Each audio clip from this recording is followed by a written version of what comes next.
Oh, wow. Hey, pura vida, mi gente. Thanks for tuning in. Much love and respect.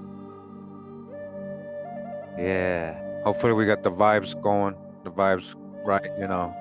We dodging the hijack, before it even starts. And we're gonna be on a different vibe. We're here to build and learn and just get to know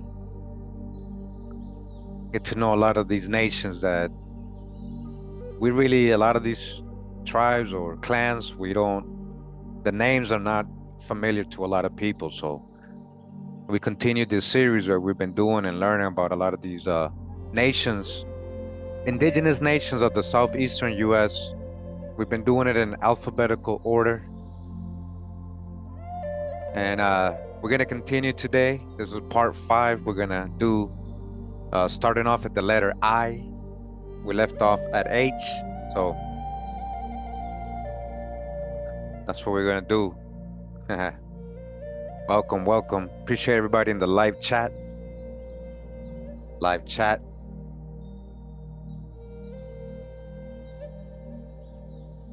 So we're doing genealogy, right? We had a major drop at the end yesterday. I know it's like a 5-6 hour video, but if you start at least I think like almost at the 5th hour, like right at the end, we stumble onto some pretty good, interesting rewriting, like stuff that will change history, like the things that we've been learning, all the research we do is always confirmed. We're talking about indentured servants from England, who so-called white women who had a Negro child. I don't know. You got to try to make sense out of it. I don't know what they meant. That's what it said. And then find out that the possible dad of who they were referring to might be the so-called black man. Actually is a Piscataway, a known family in the area. These people, same people, were being referred to as colored in government papers. We even read that in their own website. This is like literal admittance of paper genocide, right? And it's all good. We got a few here gathered. We're gonna just go with it. They say where a few's gathered, Hawa is there. With a few of the real ones gathered, Hawa is there. Yeah. So, all right, we're in part 5 today. So if you haven't seen the previous parts, I have the playlist created, Indians of the Southeastern USA. Okay, you can see all the other parts. Again, we've been doing it in alphabetical order, right? We've been going through a lot of these tribes. We're gonna continue that today again. Okay.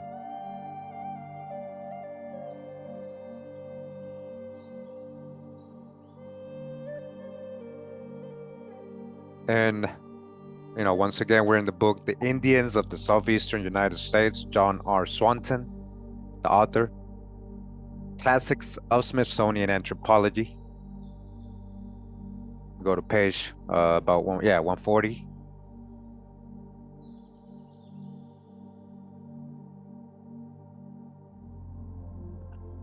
And we left off at the Huma.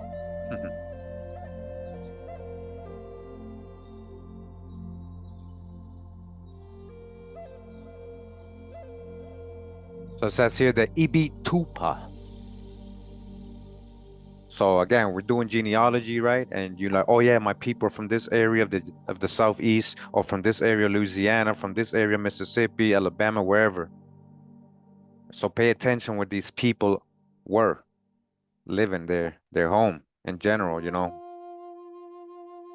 So again, it says Ibitoupa, a small tribe on Yazoo River, Mississippi, which seems to have lived at the opening of the 18th century between Abiachi and Chicopa Creeks. Before 1722, the greater part of them moved higher up the Yazoo, beyond the mouth of the Jalobusha, and 3 leagues above the Chakchiuma town where Tipo Bayou apparently preserves the name. A small tribe known as Chula, look at that, perhaps represented a band left behind in the removal. All of the Ibitoupa probably united with the Chakchiuma in the end and followed their fortunes. They may have been related to the Ibitoupa Okla, who constituted 2 towns in the Choctaw Nation. Ibitoupa population, and again, as we said in the previous parts, we gotta sometimes dodge the hijack with the numbers, because then, by a lot of the time they're saying, oh, we don't know what happened to them. They're getting extinct. Their language went extinct. They only had 40 of these people at this town. They only had 20 here and there. And then they're just really not telling you the whole truth. They're not counting all the people who were enslaved, murdered, like reclassified, paper genocide, relocated, or absorbed into other tribes, as they were just telling us that these people probably became absorbed into the Chakchiuma, or in general, so-called Cherokee. So we continue with another tribe. Welcome. Thanks for being here, everybody. Appreciate you guys. We got the Icafui, a Timucua province or tribe, often called Kaskinampo. So a Timucua people, the Icafui, right? From Florida, right?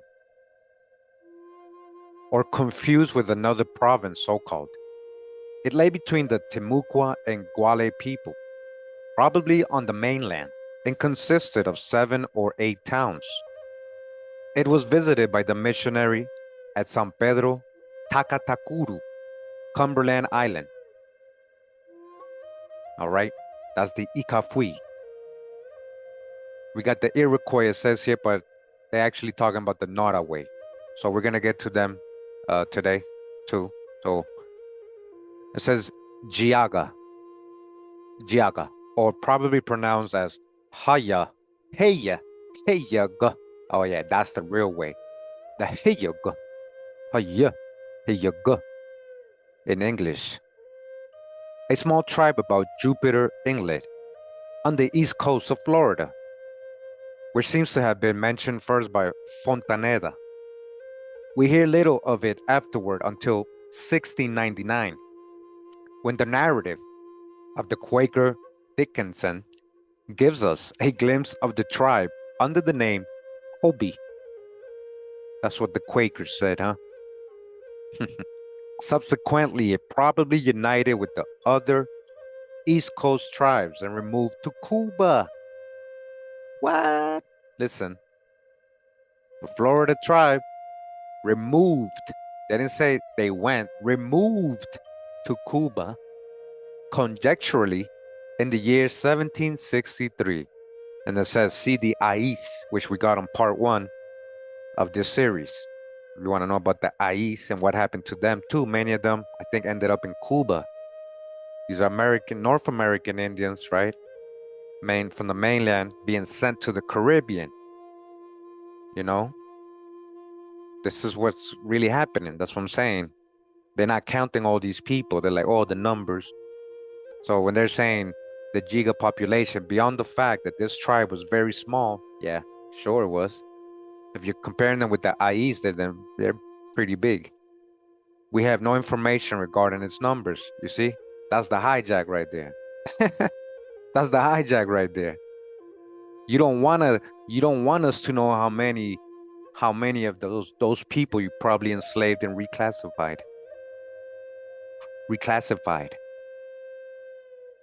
Paper genocide, slavery, assimilation, amalgamation, yeah, relocation, removed to Cuba.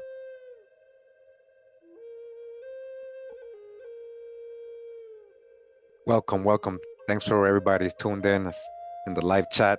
Appreciate you. And we continue with the Kadohadacho, or Kadohadacho. It says this was the leading tribe of the Kadohadacho Confederation, which gave its name to the Kado. Oh, you guys see that? the Kadu, linguistic division, and the Kaduan stock. Although the survivors of De Soto's army passed through the territory of several Kadu tribes, the name of this one does not appear among them. We learn about it first from the companions of La Salle, who in 1687, after the murder of their commander, passed through the Kadohadacho town on their way to the Mississippi. The Kadohadacho were then just above the bend of the Red River in the southwestern part of the present Arkansas and associated with the Nasoni, Nanatsoho, and a part of the Natchitoches.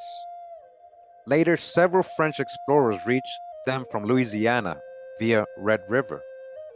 The first was Tonti in 1690. La Harpe, however, who visited their town in 1719, has left a more complete description. It was on the north bank of Red River, somewhat above the mouth of Little River. Later, these Indians settled in the Nasoni town, or El Sibley confounds them with the Nasoni, for he says they lived on the south bank of Red River at a beautiful prairie, all right? A beautiful prairie. That's what they wanted, which had a clear lake of water in the middle of it and was surrounded by a pleasant and fertile country, all right? A pleasant and fertile country. That's what they wanted. Sibley adds that the Kadohadacho believed that that country had been the residence of their ancestors from time immemorial, all right? From time immemorial, not from out of Africa and none of those, from time immemorial. The true old world. That near this lake was an eminence upon which one family had been saved in a universal deluge, all right? Like I said, the true old world. The flood. Oh, Noah, one family. Oh, you mean Noah and his family? And you mean the biblical story? Oh, but you talking about a real one, a real oral story. Yeah, it's not just biblical. Talking about real history. And that from this family, they themselves and a number of related tribes were descended. But according to informants of William B. Parker, as reported to Schoolcraft, they had a tradition that they had issued from the hot springs of Arkansas. Wow. Wow, you see the origin story, guys, right? There was at one time a French settlement near the old Kadu town, and they erected a good flour mill with burr stones brought from France.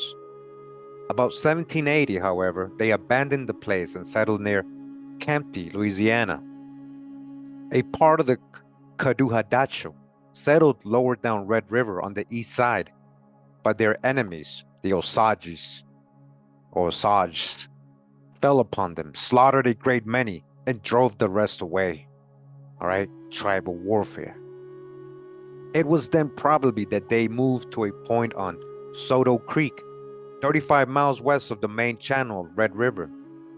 In 1825, they agreed to share their lands with the Quapaw Indians, and the Quapaw reached them late in the same year, but did not prosper and soon relinquished their claims in the Kadu country for a territory in the present Oklahoma, to which they removed in 1833.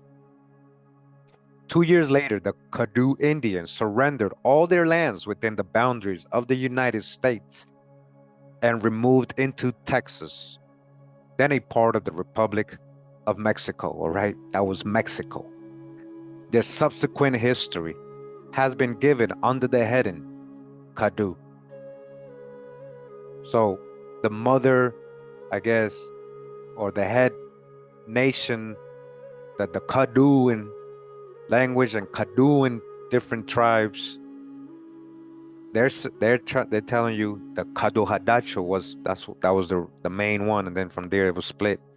We're talking about De Soto's times. We're talking about, 1500s. And you heard the origin story, right? Pretty interesting. You guys can see, like, that's just one example of many we've shown. So we continue with another nation is the Kan-hatki. Huh, the Khans, huh? Kan-hatki.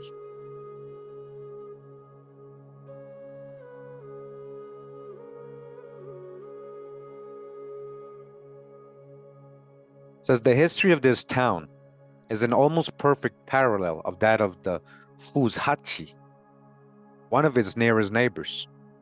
It appears on the Decrani map of 1733 as already in existence. It's noted repeatedly from that time on and is described by Hawkins. Swan calls it a Shawnee town, but this was probably owing to the near neighborhood of Sawanogi or Sawanogi and the presence of some Shawnee in the population. The census of 1832 mentions a town called Ekun-Dutske, but it probably had nothing to do with the one under discussion. The people of this town seem to have gone to Florida in a body and later to the Seminole Nation in Oklahoma. You guys hear that? What happened to the Kan-hatki? Well, a group of them, a body of them. They went to Florida, became part of the Seminole Nation. Uniting with the Fuzhatchi and following their fortunes. Interesting. The Kan-hatki, guys ever heard of them? And again, they go with their population. And, we dodged the hijack. You guys can read that, pause it if you like, And then we go to the Kasihta. A Kasihta. One of the two great tribes, which constituted the greater part of the pure Muskogee element among the lower creeks. It has been supposed that these are the Kofitacheki of the De Soto narratives, who were living a few miles below the site of Augusta, Georgia in 1540, but it is possible that they were Coweta and that the Kasihta are represented by a tribe which the Spaniards met on the Alabama and which appears as Kasiste in the De Soto Chronicles and Kashiti in the De Luna narratives. On the other hand, all the Creek migration legends affirm that the Kasihta moved eastward in advance of the other tribes. Kofitacheki was visited by Juan Pardo. There goes Juan Pardo again, Mr. Brown, Mr. so-called Black European. Juan Pardo. Pardo means brown. A lot of Pardos anglicize their name to brown, guys. In 1566, so Juan Pardo, here we go again, 1500s, and in 1567, and was perhaps the Chiquola of Londonier, 1562. In 1628, it was visited by Pedro de Torres. In 1670, Henry Woodward visited a tribe living northwest of the South Carolina colony at Charlestown, which he identified with the Kofitacheki of De Soto. And there is no doubt that this was at least included in the Kasihta Indians. Or included the Kasihta Indians, sorry. They seem to have been somewhat farther toward the north and west than the Kofitacheki of De Soto. Before 1686, we know that they were living upon the Chattahoochee River because their village was burned that year by a Spanish expedition in that quarter. See what they're doing, right? This and the attraction of the Charlestown settlement evidently drew them to the Ocmulgee, with most of the other Creek towns where they remained until the Yamasee War, and it was on the Ocmulgee that James Moore outfitted his expedition against the Appalachee. In consequence of the Yamasee War, they returned to the Chattahoochee, where they seem to have occupied two sites successively. The second of these, on the east side of the river, a little below the falls, is described at some length by Benjamin Hawkins, who mentions two settlements belonging to it in his sketch of the Creek country, and still another in his notes taken 2 years before. In the census rolls of 1832 to 33, 7 Kasihta settlements appear, and Gashit has recorded still another. All right. So one of the main principal tribes, and these are the numbers they try to give. You guys can go ahead and see the numbers if you like. It says Kaskinampo. The Kaskinampo. Never heard of them.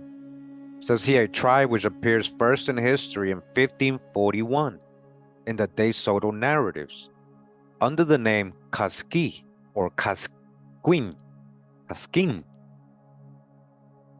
They were found near the present Helena, Arkansas. All right, in Arkansas. You ever heard of these people? Before the end of the 17th century, they had moved to the Cumberland, from which they shifted to the Tennessee. And in 1701, were on the lower end of an island in the river, probably to be identified with Pine Island. A few miles above the Great Bend, the Koasati were living at the upper end of this island, and it seems evident from the statements of later writers that the two tribes combined soon afterward, both appearing from that time on under the name Koasati. All right? They're saying they got absorbed and became part of the Koasati.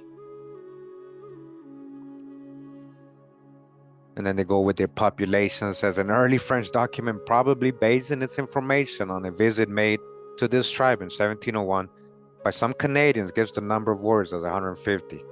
Yeah. Probably. Okay.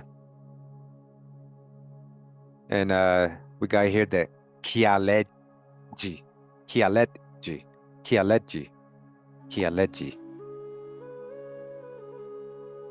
You ever heard of these people? Yeah, everybody's somebody like, yeah, I know all these people. It says traditionally, this is said to have been a branch of the Tuskabachi, all right, the Tukabachi, a branch of the Tukabachi. Shout out to all the descendants of the Tukabachi listening. But it is doubtful since the early history of the two ran along different channels. The name resembles the old Creek name of St. Catherine's Island. In a map dated between 1715 and 1720, it appears on Okmulgee River. But by 1733, if we may trust the map of Baron de Crane, it had removed to the Tallapoosa, where it seems to have occupied several different places, moving finally to a creek which came to bear the name Keyauwee. Remember about Keyauwee? I know it says, I was saying Kowalija, but it's Keyauwee. Somebody told me that's from that area, Keyauwee. And remember the video I got about the founder of Keyauwee is supposed to be a colored man, right? And we got the video, right? Like, and then his relationship, his genealogy, like check it out if you guys haven't seen it. This town, I believe, was put underwater, right? If I'm not mistaken. So Keyauwee. Oh, that's pretty crazy. You see where these Indians ended up, right? Keyauwee, huh? If you guys go watch the video, you'll see what I mean. Now you're like, oh wow, you do the connection. It says this flows into the Tallapoosa on its western side above the falls. When Hawkins described the situation of this town in 1799, there were two branch villages, one on Kan-hatki, Cedar Creek, and the other called Hachikaba. This last appears as an independent town as far back as 1760 or even in 1675 earlier than Kealedji. If the Archichepa of Calderon is the same, and it retained a dance ground of its own, though no regular square after removing to Oklahoma. The Kealedji settled in the southeastern part of the Creek Reserve, where they maintained a dance ground until very recent times. A dance ground, huh? What does that mean? Wow. So it goes over their numbers right here, right? You guys can check it out. And then it says here the Keyauwee or Keyauwee. Keyauwee. All right. I may be killing the names. No disrespect intended. We're doing our best. Okay. Says here a tribe found by Lawson in 1701, living in a palisaded village not far from the present High Point, North Carolina. All right. A people from North Carolina, an indigenous people right here, the Keyauwee or Keyauwee. Their chief at that time was a Kongari. That's from another nation, right? We got them on a previous part where we did the seeds, who had obtained his position by marrying the Keyauwee chieftainess. There is evidence that their former home was farther toward the southwest, and there is probably some connection between their name and that of Keyauwee River, South Carolina. Shortly after Lawson's visit, accompanied by the Saponi, Tudelo, Okanichi, and Chakori, right? All these like Eastern Siouan people, right? Eastern Siouan people, though they're probably Eastern Siouan too. They moved toward the white settlements, right? Or European settlements. Not about no white, don't touch the hijacks. About Albemarle Sound. And sometime in 1733, settled farther south on PD River with the Chara or the Sarah people. Again, all Eastern Siouan people, right? And probably the Eno and Chakori. So they're just going and mixing or just living and settling with their own type of people. Just like we learned yesterday about those families, right? The Proctor, the Butlers, the Newmans. Why were they marrying each other and living around each other? Because they were all from the Piscataway people, eventually, right? Like we found out. At a later period, they evidently united with the Catawba. The Catawba, another Eastern Siouan people, the old family, and finally lost their identity in the larger tribe.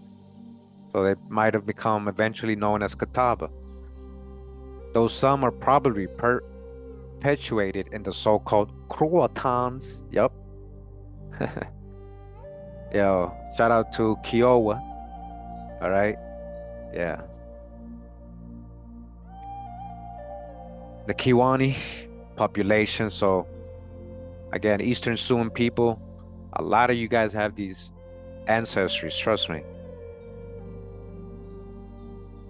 But all they try to, we learn about is, 5 civilized tribes. And we continue. The Koasati. This tribe first appeared in history in DeSoto narratives under the name Costeji, or Acosta. They were then living on an island in Tennessee River, probably Pine Island, and the river was sometimes called after them, the River of the Coosatis. In 1567, they are enumerated among the tribes prepared to dispute Juan Pardo's advance into the interior. They're ready to beef with Mr. Juan Pardo. He's becoming so famous. Him and his soldiers, which he left behind, and a lot of them ended up in Tennessee, and their names amongst the Cherokee, so-called Cherokee people. Because that's what happened. They started mixing with the indigenous people, these people that were left behind. So these Indians, the Koasati, were against this advance, right, of Juan Pardo, his try to conquest. Before 1701, the Kaskinampo came to live at the lower end of the same island and presently united with them. Remember, we just read about them. They gave their name to a settlement of Creek and Cherokee Indians at Larkin's Landing, said to have been established about 1784. But at least before 1686, Card had moved into the Creek country, where they settled west of the point of junction of the Coosa and the Tallapoosa rivers. And most of the tribes soon gathered there. In 1763, a band of this tribe moved to the Tombiki, but suffered so much from the neighboring Choctaw that they soon returned. Between 1793 and 1795, another section went to Red River, Louisiana. So you see how they go in different places, right? The same people splitting. Those who remained behind followed the fortunes of the rest of the Creeks and formed two settlements near the Canadian River, but neither lasted many years, and there is now no one belonging to that part of the tribe who speaks the old language, you see? Like now we don't know that they went extinct again. That's what they think. How do they know that was the last person who spoke the language? Those who went to Louisiana occupied several different places, the name of one of which is preserved by the present Coushatta. Some lived for a time in the Opelousas district and then went to Sabine or Sabine. Later, we find Koasati on the Neches River in Texas and others in the Trinity. Those who moved to Texas suffered severely from pestilence, and the remainder collected in one village, which united with the Alabama Indians. A part, however, reunited with the Koasati, still in Louisiana. And these gathered in what was then Calcasieu Parish, but is now in Allen and Jefferson parishes between the present Elton and Kinder, where their descendants are still to be found. Okay? Genealogy. During the 18th century, there is mention of a town called Wetumpka near the Koasati settlement in Alabama, which probably branched off from it. Mention of a Coushatta old town on the middle course of Choctawhatchee River in Vignol's map of Florida dated 1823 shows that a section of this tribe must have gone to Florida, but if so, its identity was soon lost. It was soon lost, huh? They were reclassified? Is that what you're saying? Plate 26 and a sketch of a Koasati Indian named Stima Fuchki, or Good Humor, presumably a chief made by Trumbull in 1790 when a delegation of Creeks visited President George Washington in New York. Plate 27 shows the author's principal informant in 1910 to 1914, Jackson Langley, and his mother, and Plate 28, the Koasati Indian School near Kinder, Louisiana. All right, and here is their numbers. So they're saying in 1750, the first estimate gives only 50. You see, like, yeah. So you guys can pause it whenever you'd like. Go ahead and read their numbers. And it says here, we move on to more tribes we're getting to know. Hope you guys enjoying the reading, part 5. We're hitting some very interesting locations. I know a lot of your people's been through a lot of these places, so hey, you never know.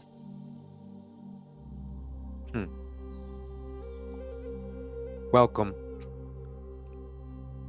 It says here the Kolomi or Kulumi. The name of this Muskogee town or tribe appears first in Calderon's report dated 1675 when it was on the Chattahoochee River, and the maps indicate that it was located in what is now Stewart County, Georgia, though Colomoki Creek in Clay County seems to indicate another site. Still later, these people removed to the Tallapoosa, where they settled upon the east bank, but later crossed over. Bartram gives an excellent description of this town as it appeared in 1777. In 1778, part of the Kolomi, along with some of the Fushachi and part of the Okchai, besides an Alabama contingent from Hawassa and Kan-hatki, moved to Florida. You see all these tribes coming together, these people. Why? They might be related ancient. They might know, like, there must be something there, right? They all moved to Florida. And why are they all being removed or moved to Florida? That's the other thing. That's, like I said, relocations, right? Displacements, forced removal of their ancestral lands. And then they united like this, right? These different peoples, these different nations, and they all went to Florida. And a tradition which there is little reason to doubt says that the rest of the town followed after the Creek War of 1813 and 1814. All right. These Indians may have constituted a large part of the population of the Suwannee Old Town, since its chief was named Kolomi Miko. A tradition preserved among the Creeks as late as 1912 asserted that the Kolomi finally united with the Fushachi, Kan-hatki, and Atasi, and that it is not improbable, since these towns were located near one another. If so, they may have formed the Tliwa Hali town among the Seminole, but their ultimate fate is actually unknown. We don't know what happened. Oh, we don't know. We don't, You sure it wasn't like slavery, reclassification, paper genocide, murder? Wow. We don't know. We don't know, man. That's it. We don't know. We don't want to say. We don't know, or we don't want to say. Gotta remember who you are. That's all I'm saying. That's what I'm really saying. All of it. The Koroa. Koroa. You guys ever heard of these names?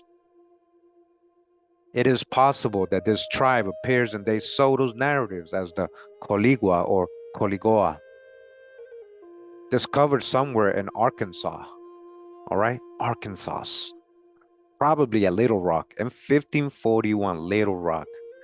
The indigenous people of Little Rock, Arkansas, the Koroa. On Marquette's map, they are called Akoroa. Akoroa. And are placed somewhere west of the Quapa. Lascelles 1682 gave the name of two distinct bodies of Indians, one on Yazoo River, the other on the east side of the Mississippi below the Natchez. These last were probably the Keyauwee of later writers. There was at this time not only a settlement on Yazoo River, but villages west of the Mississippi in that neighborhood mentioned by Tonti.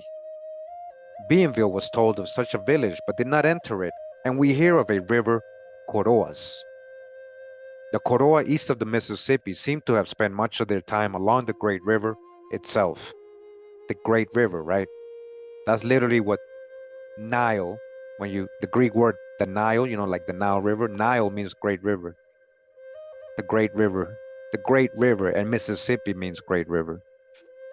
In the Algonquin Ojibwe language. So these people living along the Great River, the Koroa, since a part of the littoral there was known as the bank of the Koroa. Mention is made of a Koroa channel, and Pennicott speaks of a Koroa village on the Mississippi. In 1702, a French missionary named Foucault was killed among these people, but the Koroa chiefs had the murderer slain. In 1704, they are said to have suffered severely at the hands of the Quapaw and Illinois. And about this time, they probably moved back to the Yazoo River, where they settled near the related Yazoo Indians. They're related to the Yazoo, all right? The Koroa. In 1729, on the outbreak of the Natchez War, the Koroa and Yazoo murdered the missionary P. Seul. And massacred the garrison of Fort St. Peter in their country. You see what they did to them? But what happened then? But shortly afterward, they were themselves attacked by the Chichuma and the Choctaw, who were in the French interest, and still later by the Quapa. You guys hear that? What's going on? We got some Indians that literally seem to not be in alliance with any European people. Like we're talking about the Koroa and the Jasu. So they're going and, oh yeah, we're gonna go get these people because they're in our country. They're probably trying to take their land, murdering their people, taking their resources, everything, right? And planning to like just, put them in a reservation or enslave them or relocate them, right? So they fought back. And they did what? Yeah, they got the missionary peace seal and they massacred the garrison at that fort, St. Peter. And then what happened? The Chachuma and the Choctaw came on behalf of the French and made war on them and attacked them and the Quapa, who were all allies of the French, so-called French. In 1731, when Perrier advanced against the Natchez on Tensas River, it was reported that the Koroa and Jasu were occupying a fort by themselves. Later, the same year, they took part with the Natchez in an attack upon the Tunica Indians, and that is the last we hear of them.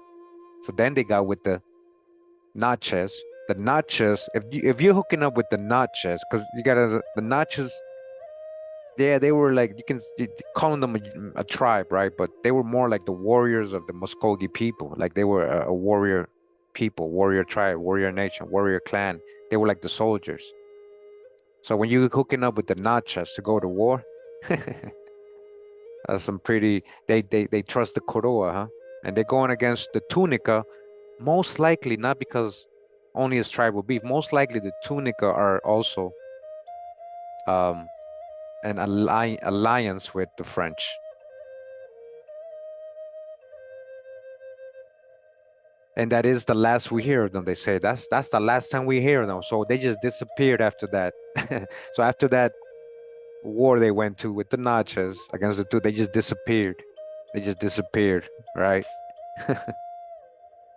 So part of the tribe would appear to have reached the Choctaw. Yo, there we go. Red Lion Pacana. There you go. Let them know, man. Yo, Red Lion Pacana. I found some of your cousins, man, like last couple days in the genealogies. Yeah. Yeah. Got some Coles. And what was the other one? Yeah, a couple Coles and, in those same areas your family was. Anyways, we continue. So the Koroa, right? Like if guys didn't know who the Koroa were, we're gonna go to the letters M now. So Makai or Macapiras. That's an interesting name. Macapiras or amacapiras. Huh? Amacapiras. Amacapiras. Wow. This is a tribe whose original home seems to have been near the Calusa. All right. Since from that country, 24 were brought to one of the missions near St. Augustine, Florida, or Agustin.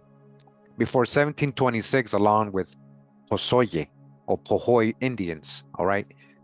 We'll probably get to them when we get to the piece. Some of these were destroyed in a pestilence, and the remainder returned to their old homes before 1728. Their exact connection is unknown, though they may have been part of the Tocobaga. Wow. So they don't want us to know about these people. What happened? Who are they? Oh, maybe they're related to the Tocobaga. Who are they? All right. So we're learning all these names, right? We're remembering these people. What happened? A little background, even if it's a little bit. So we got the Machapunga. So we know about them because I have videos on the Machapunga and the next nation, the Manahoac. I got videos on them. Okay. So it says here the Machapunga, a tribe living between Albemarle and Pamlico Sounds, North Carolina. At the end of the 17th century, in 1701, they occupied a single village called Matamusket, or Matamusket. They sided with the hostiles in the Tuscarora War of 1711 and 1713. And at its end, the survivors of this tribe and the Koasati were settled on a tract of land on Matamusket Lake, where they gradually disappeared in the surrounding population. There we go again. See, I told you, I can't make this up. They keep saying you disappeared. We don't know. I don't know what happened. We don't know nothing. They disappeared. They keep saying disappeared. They went extinct. And then they give their little numbers. We know the Machapunga, these people are very numerous. Like, go check out the video I got on that, guys. It's very, very interesting. You're gonna see historical evidence of paper genocide, okay? Talking about they disappeared. You're still here, guys. You haven't disappeared. It says the Manahoac.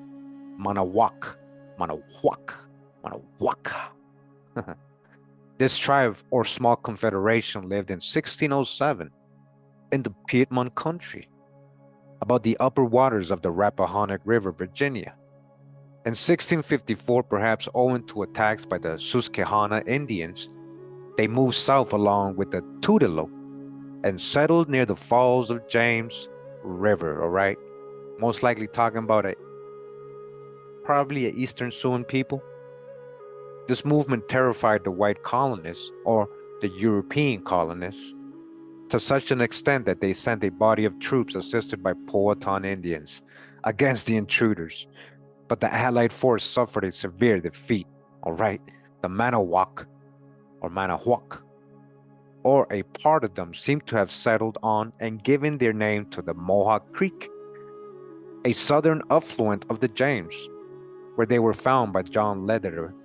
Two of the Manahoac tribes are enumerated among those brought to Fort Christina, or on Meherrin River, near the present Golsonville, Virginia, in 1714. In 1728, Byrd reported that they had united with the Saponi and Occaneechi under the name of the former. The remnant evidently accompanied the Tutelo and Saponi to New York, all right? Why are they hooking up with all these Eastern Sioux tribes? Because that's most likely their people too, guys.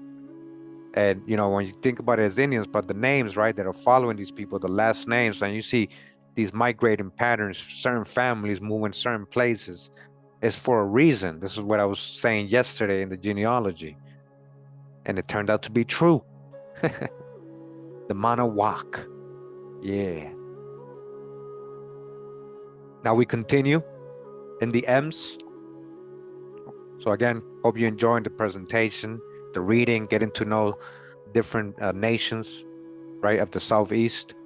These areas that might be very familiar to a lot of you guys who are from the Southeast or just from the States, just driving around, working.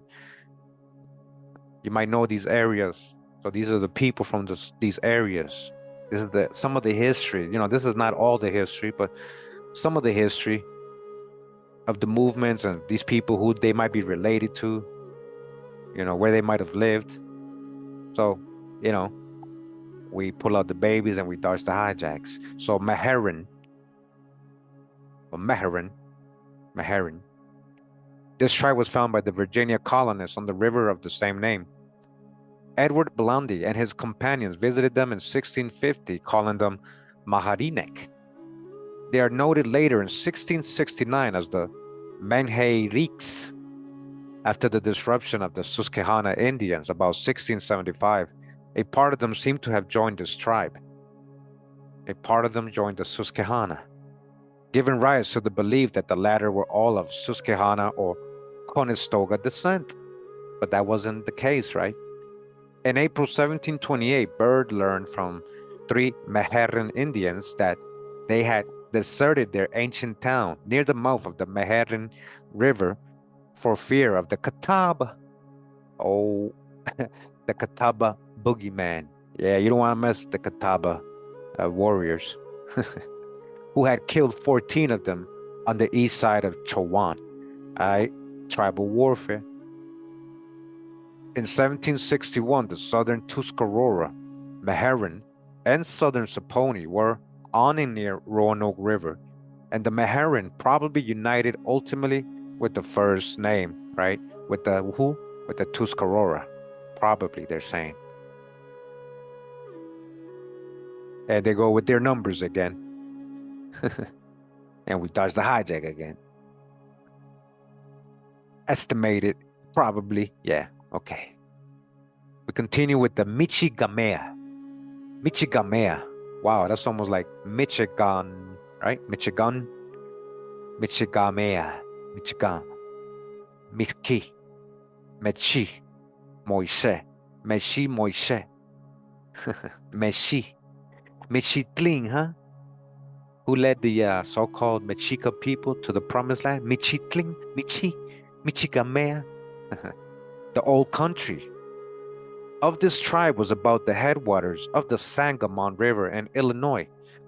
But in 1673, Marquette found them in northeastern Arkansas on a lake, perhaps the present Big Lake.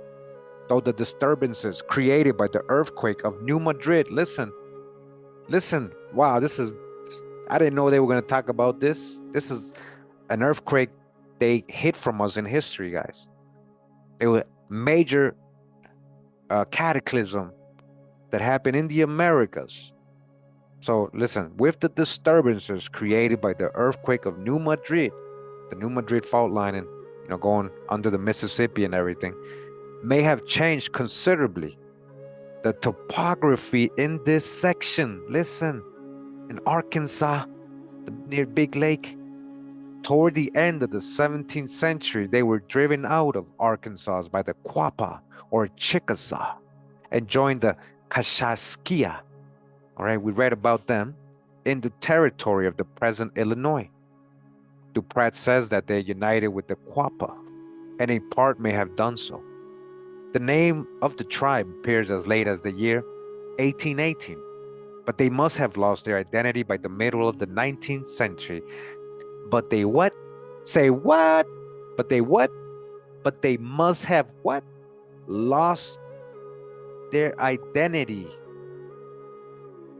by the 1800s. By the middle of the 1800s, they lost their identity. What does that mean? Why don't you just say what you really want to say? Say it. Just say it. They lost their identity. They didn't go extinct. They just lost their identity. Gotta remember who you are. The Mikasuki. Mikasuki. It sounds almost like a Japanese word, right? Mikasuki. Yo, I'm from the Mikasuki. What's that? Oh, that's a warrior clan tribe, ancient America. You know what I'm saying?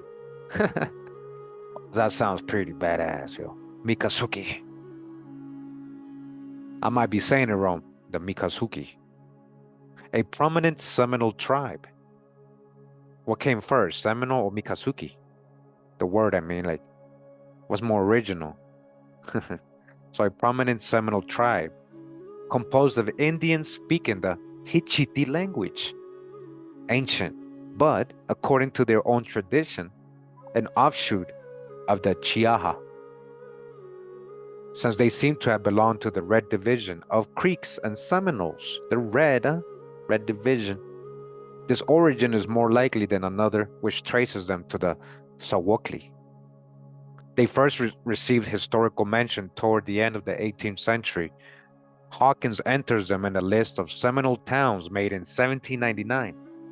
And their first settlement seems to have been at Old Mikasuki, near the lake which bears their name in Jefferson County, Florida. In 1817, their town, consisting of 300 houses, was burned by Andrew Jackson. Andrew. Our good old Andrew Jackson, huh? So Andrew Jackson had beef with certain Indians again, but he didn't have beef with all Indians. He had nations who were with him.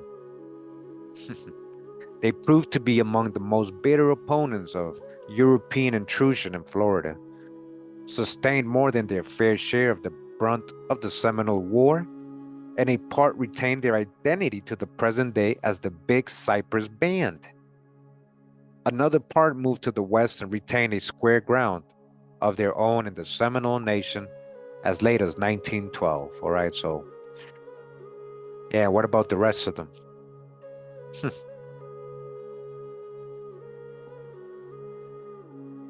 So we got Mobile, the Mobile tribe, okay? As I knew I was gonna mention De Soto, because you guys remember what happened, who they meet, right? Tuscaloosa, the giant. Tuscaloosa, the giant, almost 8 feet tall. Like his son was 7 feet something, and they say that his dad was even taller than his son. Tuscaloosa, Black Warrior. Mobile. Mobile Bay was first visited, so far as we know, by Alonso Alvarez de Pineda, who found a large town near its entrance and 40 villages along the bay and river. In 1528, Narvaez met Indians in this neighborhood, and while De Soto was in the Appalachian country, Maldonado, who was in charge of his fleet, may have visited it, though that is uncertain. It is also somewhat uncertain whether the Indians living about the bay at that time belonged to the Mobile tribe, though they probably were related.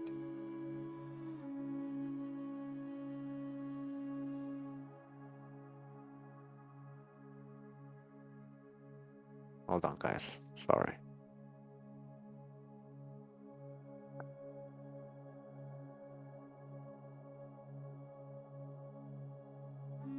Okay.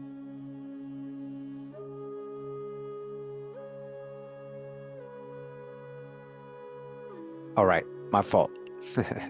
Says De Soto entered the territory of the latter on October 6, 1540, when he came to a small town known as Kasha or Kasha,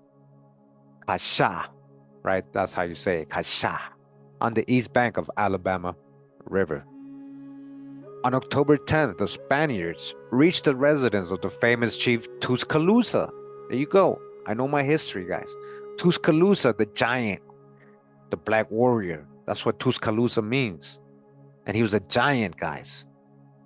He was tall, big, in a new town called Atahachi, near Alabama River. They left this place accompanied by Tuscaloosa on the 12th, and next day reached another town called Piachi or Piache, which Garcilaso represents as the capital, and there they crossed the river. Afterward, they marched to a small fenced town on a plain which bore the name Mabila or Mawila or Mavila. Here, Tuscaloosa attempted to surprise and destroy his unwelcome guests, thereby precipitating the famous Battle of Mabila. All right, we've gone over that, got videos on all this that they're talking about right now, guys. The primary sources too. Fought October 18th, 1540. Yeah, primary sources from 1540, or from the 1500s. At least 3,000 Indians are said to have been killed, and a few Spaniards escaped without wounds.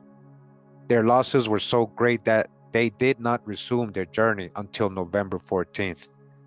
In 1559, a detachment of soldiers sent inland by Tristan de Luna from the Bay of Achuse, Pensacola, reached a town on or near Alabama River, which bore a Choctaw name, Nanipacana, and evidently belonged to the Mobile Indians. The few Indians they met reported that the town had been almost destroyed by people like themselves. In 1567, Juan Pardo, here we go again. I had De Soto, Juan Pardo, and all these people there on conquest, right? They were leading a lot of expeditions with a lot of people. I'm talking about a lot of so-called black Europeans. You gotta understand who these people were. You start understanding the names and who they are ethnically. So Juan Pardo heard of this province, but did not visit it. In 1675, Bishop Calderon learned that the Mobile war on the western frontier. On an island near the harbor of Espiritu Santo, meaning the mouth of the Mississippi River. Espiritu Santo, the Holy Spirit, huh? The mouth of the Mississippi River, huh? Holy Spirit, huh? In 1686, a Florida letter informs us that the Mobile were at war with the Pensacola Indians, and they are noted again in the narratives of the expeditions in 1693 undertaken to survey Pensacola Bay. When Iberville established himself in Biloxi Bay, the tribe was living on Mobile River, about 2 leagues below the junction of the Alabama and Tombigbee, with the related Tohomi above. In April, he visited Pascagoula River and dispatched his brother with 2 other men and the Pascagoula chief to visit the Mobile and Tohomi. In 1702, Bienville began the construction of a fort in a Mobile Bay at what is now 27-mile Bluff. And sometime later, within about 30 years, the Mobile moved to the mouth of Mobile River, where they seem to have remained until after 1763. We then lose sight of them, and infer that they had become lost, disappeared, or we lost them, they disappeared among the Choctaw Indians. So they're saying the Mobile people, they're saying, in general, assimilate themselves or became part of the Choctaw Indians. But they lost them, so did they only become Choctaw, or did you reclassify a lot? Did you enslave a lot of them? Yeah, paper genocide. So among the Choctaw Indians whose language they spoke with little variation, they almost had the same kind of language. Related peoples, right? So then they give, again, their populations, right? We're going to continue with the next tribe. It says here the Mococo or Mucoco. Mococo or Mucoco. A province or tribe about the inner end of Hillsborough Bay, Florida, when De Soto landed in the neighboring province of Osita in 1539. The chief of his tribe, or this tribe, had previously saved the life of a castaway named Juan Ortiz, who afterward became De Soto's principal interpreter. Oh man, why you say this guy, man? No, sir. The name is mentioned by Londonere, the Huguenot, but it subsequently disappears from the pages of the chronicles. So the name disappears, right? So the people disappear, huh? So the name disappears from history, so the people disappear, huh?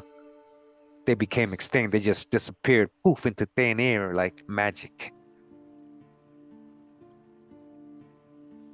All right. What happened to the Mococo? Remember the Mococo people. What happened to them?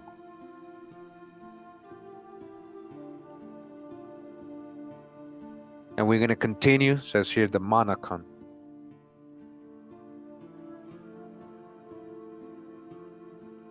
A tribe or confederation of small tribes on James River, Virginia, between the falls and the mouth of the Rivanna, the name being often extended to include the Saponi and Tutelo. Yeah, these are Eastern Siouan people.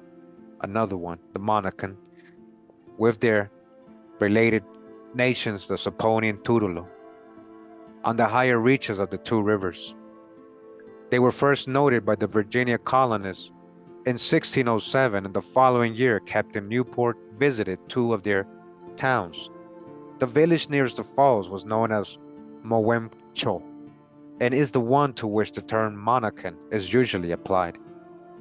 By 1670, it is probable that the people of the 2 other settlements, Masinacac and Rasawek, had concentrated here. In 1699, part of the area was occupied by Huguenots. Listen, by who? By Huguenots. I got a whole video on this, guys. They didn't just occupy the town, they took the whole town. And all of a sudden, the Monacan just disappeared. That's what they try to teach us. A lot of them mixed with the Huguenots. It says here, but a Monacan town continued in the neighborhood and is mentioned by the Swiss traveler Michel in 1702. Their name does not appear in the list of tribes stationed at Fort Cristana, but there is little reason to doubt that they joined those Indians who they moved to New York. The ones they what? They moved to New York and established themselves among the Iroquois. So now they're the Iroquois, huh? But you were Eastern Siouan before. But now you're Iroquois, but you were Eastern Siouan.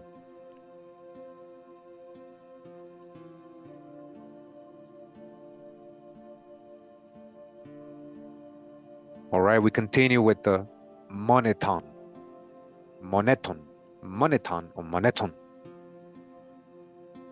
In 1671, Bats and Falum came upon old fields of this tribe west of Blue Ridge in Virginia, and later met some of the Indians themselves in the Tutelo town.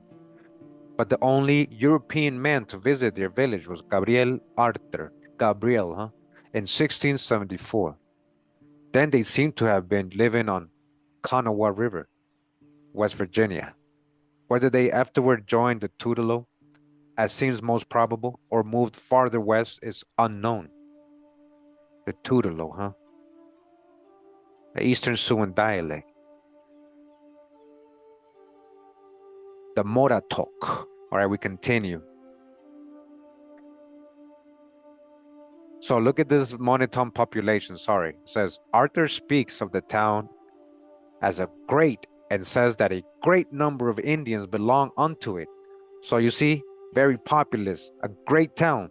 And it says that is all the information we have as to its size. That's all we know. That's all we know. What happened to the people? What happened to the Moneton? Moneton. We continue with the Moratok. Moratok. And it says an Algonquin tribe. All right, Algonquin people speaking, called Moratok, has recently been noted as located where? In 1585 to 1586. All right, all the way back in the 1500s. Where? In Roanoke River, North Carolina. One of the Algonquin peoples that was there. And we had a lot of Algonquin people in the, considered Eastern Woodland, right? Southeast too. So that's one of them, the Moratok, in case you never heard of them. Then it goes on to the Mugulasha, and it says, see the Quinipissa. So when we get to the Q, we'll learn about the Mugulasha. It says here the Muklasa. Muklasa. You guys ever heard of these nations?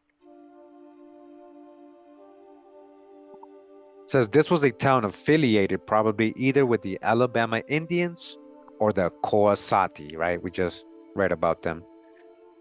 It makes its appearance on the lower course of the Tallapoosa in 1675. But after 1799, we lose sight of it, though it probably continued in the same region until the Creek War, when the people are reported to have removed to Florida in a body. They ended up in Florida, huh? A lot of them. Gatchett speaks of a town of the name in the Creek Nation in Oklahoma, but I could learn nothing about it in my several visits to the creeks. All right. That was the Muklasa people. Then we got here Muskogee, which is, yeah, you can say a tribe, but it's more like a language, and it's part of a, a more ancient people. But let's see what it says. It says this is the name of a group of tribes, like I was just saying, of a group of tribes speaking the language, ordinarily known as Creek, so-called Creek, and constituting the dominant element in the Creek or Muskogee Confederation. It included the Kasihta and Coweta, themselves supposed traditionally to have resulted from the fission of a single body. The Kusa and their descendants, or supposed descendants, the Okfuski, or Otsia, Hofa, and Tulsa, the Abika, Hothliwahali, Hilibi, and Eufaula, Wakokai, the Atasi, Kolomi, the Fushachi, the Kan-hatki, Wiwoka, Kealedji, Pakana. Again, shout out to Red Lion Pakana. He knows his history, right?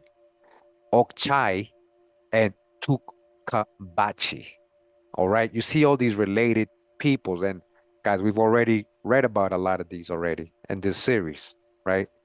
You can reference them again, but the more you hear about them, the more you learn who they're related to, the more you guys will know who these people are, right? Who they might be related to, and if they might be part of your ancestors. Okay. Just like Red Lion knows he's Pakana. This is what I'm trying to tell you. It says there is some reason to think that the Fushachi, Kan-hatki, and perhaps the Kolomi were subdivisions of the Hothliwahali. The Wokaki and Kealedji may also have been separated from some of the larger divisions at a late period, and the Wiwoka appear to have arisen from colonists of miscellaneous origins. On the other hand, there is reason to suppose that the Tulsa may have become connected with the Coosa very recently. When we first hear of them, Muskogee tribes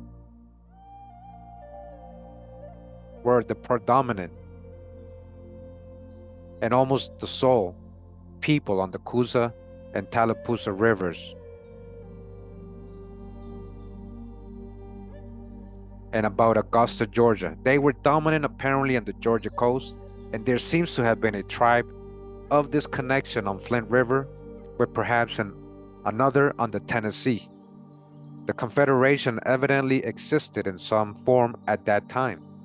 Later, the tribes of this group continued as the dominant element on the Coosa and Tallapoosa, while the easternmost bands concentrated on the Chattahoochee River about and below the falls. Toward the end of the 18th century, a large part of these last moved over to the Okmulgee to be near English traders. But after the Yamasee War, 1715, they retired to their former settlements and remained there until all emigrated to the west of the Mississippi. So you guys hear all these movements, right? In Indian Territory, later Oklahoma, the Confederation took on a new form as the Creek Nation and preserved its identity until 1907, when the Creek population was theoretically merged in the general population of Oklahoma. Uh-oh. You hear that? The rest of the history of the Muskogee is included in that of the constituent tribes. A number of Muskogee Indians, most of them prominent men, are shown in plates 29 to 37. Plate 29 is the well-known picture of Tomochichi. All right, shout out to the descendants of Tomochichi. One of them is Back for Was Mine. Shout out to Back for Was Mine. That's one of his ancestors. That's and also somebody who's related to the ancestor of Red Lion Pakana, another prominent chief, right? So this is how you guys connect in certain ways with the same people. So Tomochichi, right, who went and they did a painting of him and his people. They went all the way to Europe and they painted them, and they're sitting in front of all these so-called white Europeans, right? But then they show the copper color of the Tomochichi and his people, right? It says, and his nephew Tonahoawe, who played such a part in the founding of Georgia. And plate 30 is from the painting showing Tomochichi's meeting with Oglethorpe in England. That's what I was just talking about. Okay, you guys look at that image, you'll see how they drew those Indians. The small Jamacra tribe, right? So Tomochichi separated from the main Creek or Muskogee people, created his own clan or tribe, which became the Jamacra. All right. So again, shout out to Back for Was Mine, his people, part of the Jamacra, Tomochichi's. He was the head of that, kind of like the founder of the Jamacra, right? To which they belonged were probably connected with the Hichiti speaking group rather than the true Muskogee, but we cannot well differentiate them. Plate 31, figure 1, reproduces the sketch of a Creek war chief by Romans, and plate 31, figure 2, is taken from the frontispiece of Bartram's Travels. Plates 32 and 33 are from sketches by Trumbull, showing Creek Indians who met Washington and New York in 1790. Plate 32, figure 1, shows the chief of the Kasihta band, and plate 32, figure 2, the chief of the Tulsa division. The Creeks shown in plate 33 were not particularly distinguished. Plate 34 gives one, is from Catlin, and shows an Indian of the famous Perryman family of Okmulgee. So the Perryman family, we know these are so-called colored folks. These are free people of color. The Perrymen, all right? I got videos on this, guys. The Perrymans, my old videos from Indigenous American to African American, the Perryman family of the Okmulgee. Plate 34, figure 2, is the only known picture of Opotle Yoholo, the greatest man that the Creeks produced, and still cherished as the national hero. Plate 35, figures 1 and 2 are from paintings of the Opotle Yoholo's great antagonist, William McIntosh. All right, so that's what I'm saying. Shout out to people who are related to all these people. McIntosh, this is a real drawing of William McIntosh. Let me see if I got it. Since we're live, guys, shout out again to Red Lion Pacana for sharing that. Let me see if I can find it.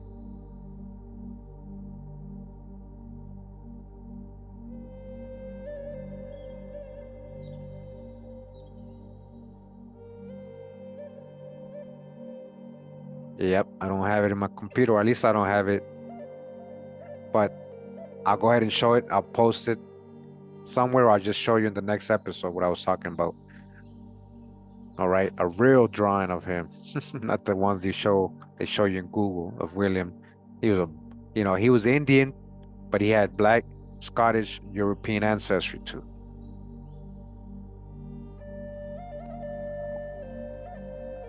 The martyr or traitor, as one may choose to regard him. That's the hijack with people's side of stories and versions of stories.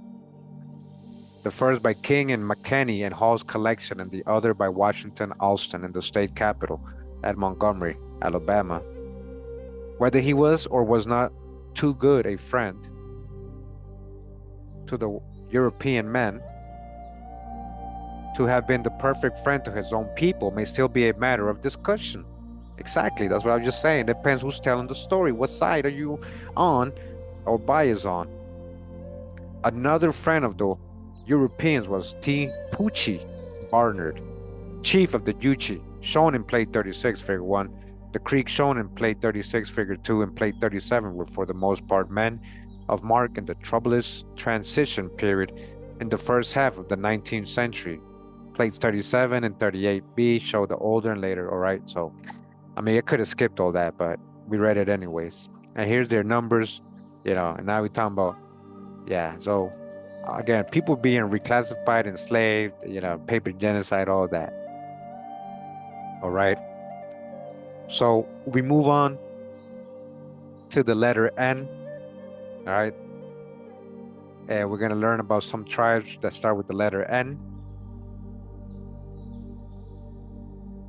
And it says here, this name, properly Nabedache, right, or Nabedache, in its older form, so the oldest is Nabedache,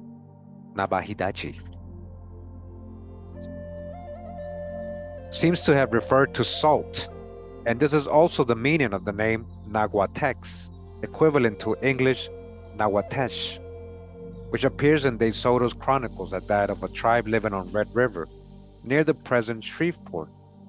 One or more towns of Nahuatesh also appear in later times alongside the Nabedache proper, and they may have had different origins, but this is not believed to have been the case.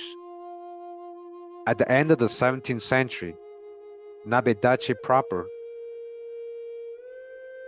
was one of the tribes of the Hasinai Confederation, and their principal village was 3 or 4 leagues west of Neches River near Arroyo San Pedro, At a site close to the old San Antonio Road.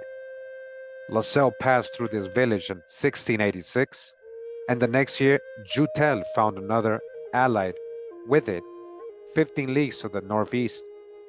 It appears often in the journals of later French and Spanish writers. De Leon visited the tribe in 1690, and Massanet and Captain Domingo Ramon founded in the Nabedache village the first Texas mission. Uh-oh, the first Texas mission, huh?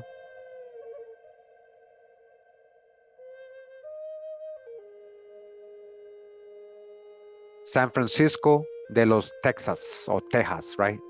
That's the mission, the first one, huh? And that's where that Nabedache ended up. Hmm. That's like a plantation almost, guys. Like that's where they get the Indian out of you.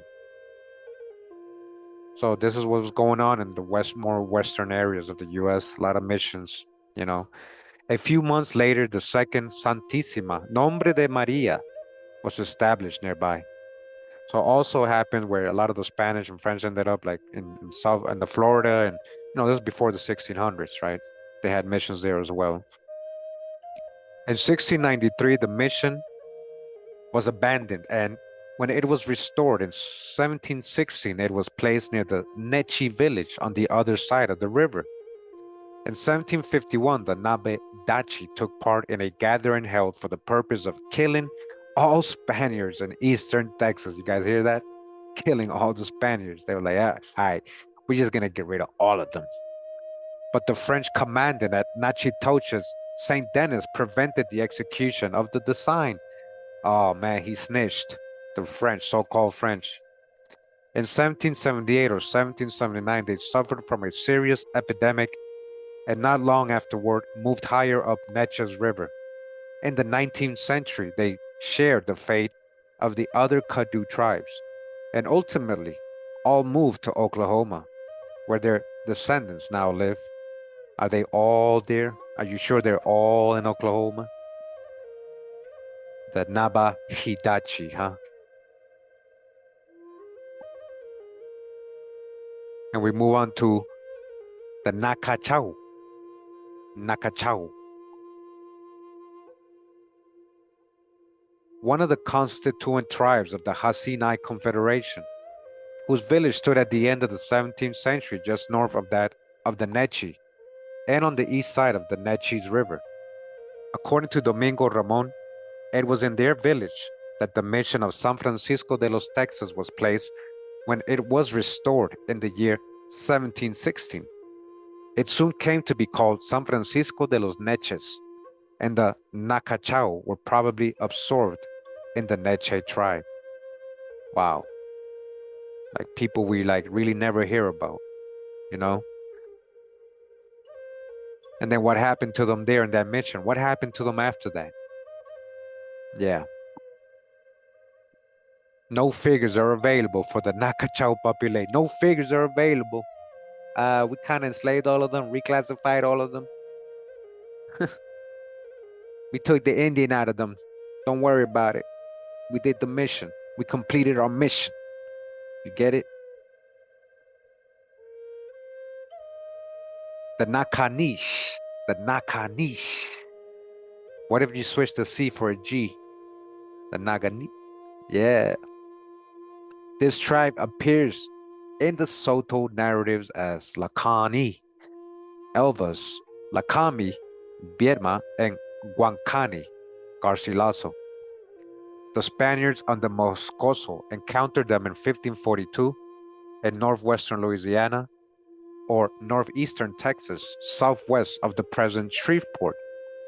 The French and Spaniards heard of them about 1690 when they were located on the stream now called Naconicho Bayu.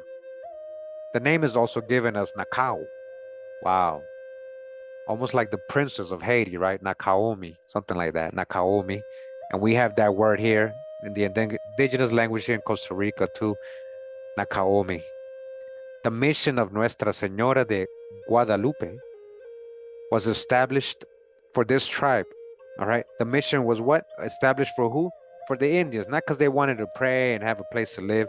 They made these for the Indians, right?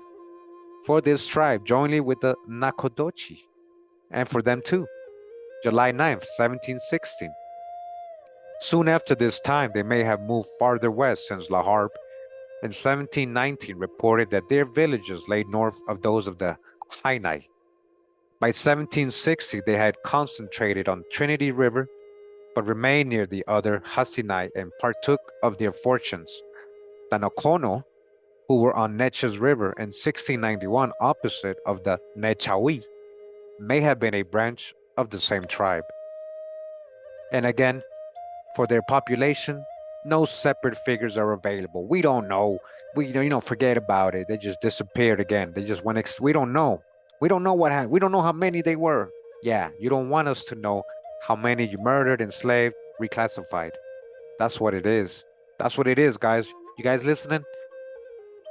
Guys listening? You there?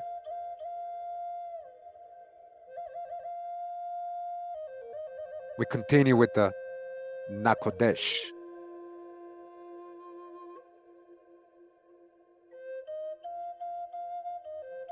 The Nakodochi, Nakogdochi. This tribe may possibly be the Nakakahos or Naquiscoca or Naquiscosa of Elvis, met by De Soto's companions in 1542. When the Spaniards entered their country in the 17th century, they found the tribe living approximately on the site of the present city, which bears their name. They are certainly noted in 1691 by Jesus Maria under the name of Nasa da Chotzi or Chotzi. In July 1716, the Franciscans of Zacatecas established their first Texas mission, Nuestra Señora de Guadalupe, in the Nakogdochi main village to serve them and the Nakanish. It was abandoned in 1719, re-established in 1721, and finally abandoned in 1773. In 1779, some Spaniards who had formerly been at Adaez and later on the Trinity settled here and founded the modern town. During the middle of the 18th century, the tribe was under a noted chief named Keyauwee. All right. By 1752, their town had been removed some 3 leagues farther north. About 1781, Morphy located them on the Atoyac.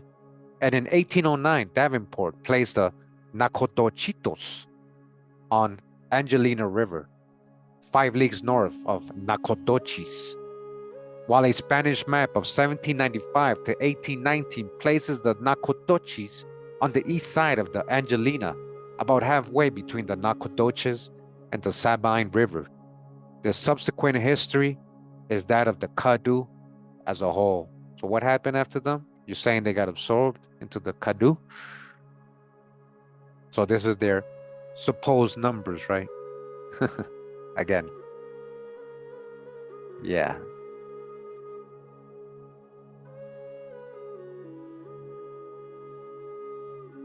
So Nakono.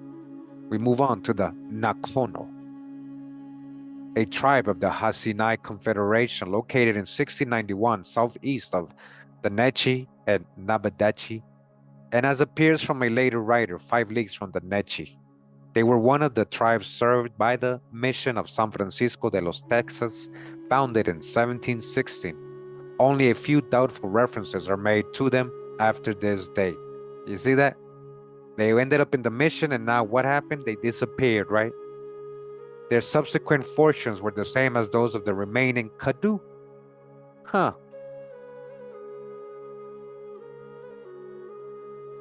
And then they got their figures. Hey, all these nations you don't know about, right? What happened to them? What happened, guys? It says here, the Nahisan, or Naisan. This is a Siouan tribe. Look, a Eastern Siouan, right? Or Southeastern Siouan tribe, right? A Siouan tribe which appears first in history on the map of John Smith, listen, in the form of Mona Hassanu, at a point believed by Bushnell to lie on the left bank of the James. All right, this is an Eastern Sioux people that were there, about 1.5 miles up the stream from Wingina in Nelson County.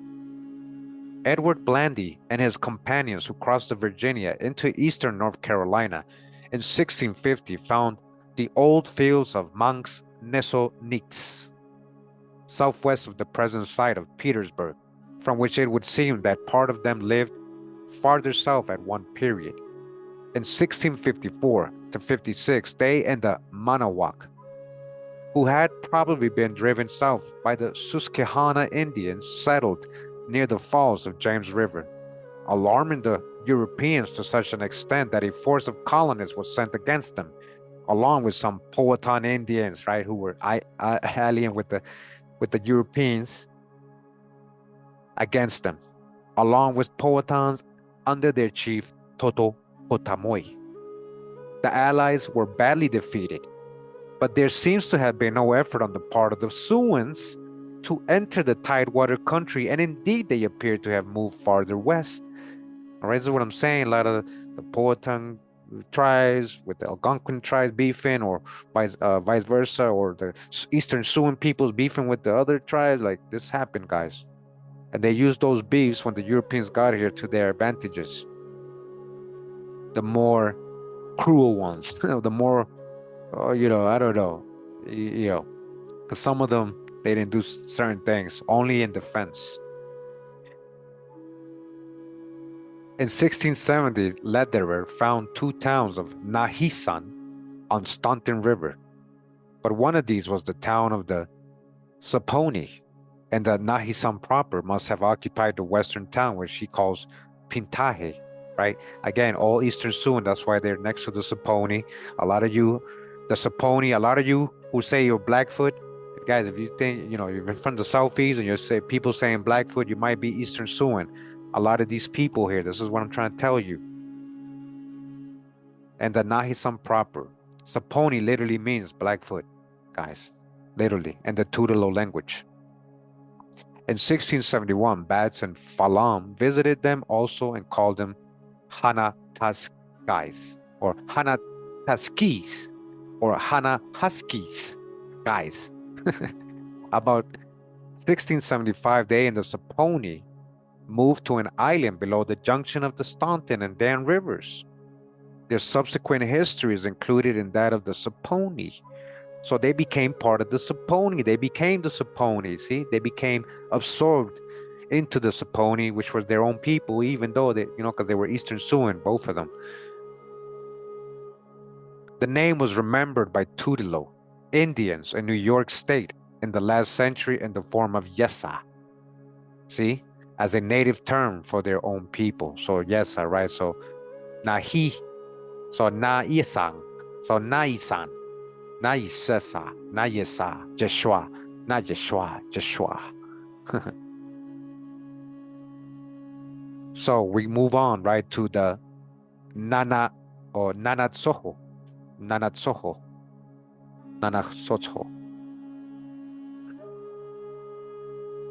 An obscure tribe or sub-tribe of the Caddo Indians. In 1687, they are said to have a village on Red River in Louisiana and to have been allied with the Kadohadacho or the Natchitoches and Nasoni. In 1812, a settlement consisting of 12 families was said to exist near their former village, but it is unlikely that it consisted of Indians of this tribe. They evidently united with the tribes just mentioned and followed their fortunes. And then it says, the population, unknown. We don't know. Don't worry about it. Don't worry about it. We're going to move on to the next tribe. It says the Napochi. The Napochi or Nabochi. A tribe living on the Black Warrior River in Alabama. The Black Warrior, right? Tuscaloosa. That's what it means. Black Warrior. In 1560, and at war with the Coosa Indians of Coosa River. A detachment of Spaniards sent to the Coosa country that year by Tristan de Luna accompanied the Coosa with the Cusa, Spanish and Cusa, in successful expedition against who? The Napoche people. But we do not hear of the tribe again under that name, though memory of it preserved in certain Creek War titles. Wow. What happened to them after that? I see you, Andrea. What's up? Says when Iberville visited the lower Mississippi in 1700, he reported that the Napisa had united with the Chickasaw, and it is possible that this tribe was identical with the Napoche. It is also possible that the Acolapisa and Quinipissa were branches of the same people. The tribe is of interest as having been one of those nearest in position to the site of the prehistoric settlement at Mountville. What happened to the Napoche? I'm trying to tell you something here deep, but maybe you won't get it until later on. Later on, when you can open yourself up to certain realities. There's a reason you don't know about certain tribes, guys. And they trying to tell you, oh, we don't know how many they were and we lost sight of them, they disappeared. Oh yeah, okay. Paper genocide, relocation, assimilation, enslavement, murder. Yeah. So we continue with the Nasoni. Under the name Nisohoni or Nisioni, this tribe first appears in 1542 as a province, entered by the Spaniards under Moscoso, De Soto's successor, during his attempt to reach Mexico by land. It was in northwestern Louisiana or northeastern Texas, southwest of the present Shreveport. Elvis says it was poor and had little corn. In 1687, Jutel Lasso's companion makes mention of it. There were in fact at that time two Nasoni towns, an upper and a lower. The latter was located 27 miles north of Nacogdoches, and it remained there until 1752 and probably longer. Upper Nasoni was near Red River, but just south of that stream. Jutel and his companions spent considerable time there, but do not call it by that name of Nasoni. However, it was so designated by La Harpe and other later explorers. In 1716, the mission of San Jose de los Nasones was established in the territory of the lower Nasoni for that tribe in the Anadarko on a southern branch of the Shawnee Creek.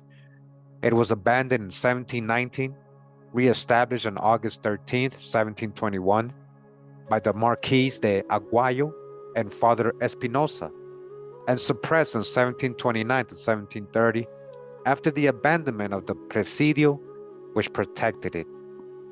When again established, it was outside of Caddo territory. It is not known whether the Upper Nasoni united with it or fused with the Kadohadacho.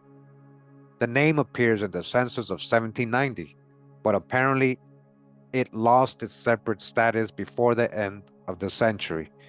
Its later history was identical with that of the Caddo. Okay, what happened to the Nasoni? Nasoni, huh? 25 men, yeah, right. Nasoni population, all right. Sure. The Natasi.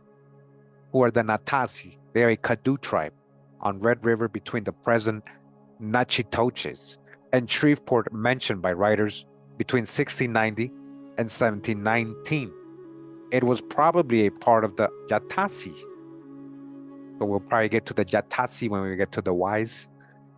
In general, this is a Caddo tribe. All right, Natasi. All right, now, so we move on to the Natchez. The Natchez people, huh? What happened to a large part of their people? We already know. And not only just a large part, but specifically the chief and his wife, his kids, they got sent to Haiti as slaves. They got sent to Haiti as slaves in the 1700s. a large part of their tribe. Not all of them. So it says in 1542, when De Soto reached the Mississippi River at the town of Guachoya, where he was soon to die, he learned of a powerful chief, right, named Quigualtam or Quigualtanqui, living east of the river, who seemed to dominate all others in the surrounding territory. All right, this was no play, this guy. All right, no joke, this chief. The following spring, when the survivors of his expedition were descending the Mississippi on their way to Mexico, they were followed and frequently attacked by a fleet of canoes said to be under the command of this chieftain, all right? And he wasn't letting them escape. He wasn't playing with them. He was trying to give them a chance to come back. As the location of his province corresponds very closely to the latter country of the Nachas, who also appear in history as a dominating people, the two were probably identical. The Nachas, remember, that's more of a warrior people, the clan, the soldiers. March 26, 1682, La Salle came upon a crowd of Nachas Indians on the bank of the Mississippi, and he visited one of their towns. June 12, 1699, the tribe was visited by two missionary priests, de Montigny and Davion, and in the spring of 1700, the former made a more extensive examination of their towns. March 11th, following after de Montigny and returned to the Taensa, Iberville reached the landing place of the Nachas and visited the town of the Great Sun, continuing to the Taensa the following day. De Montigny returned with him to the Nachas, among whom he intended to become resident missionary, but he changed his mind later and returned to France with Iberville in May. Soon afterward, however, Saint Cosme descended from the Tamaroa to take his place and continued his labors in the tribe until his death at the hands of the Chitimaca in 1706. In November of 1700, the Jesuit Gravier visited the Nachas, and he has left us a valuable account of them. In 1704, Kennicott spent part of the spring and summer among them and made some interesting notes regarding their customs.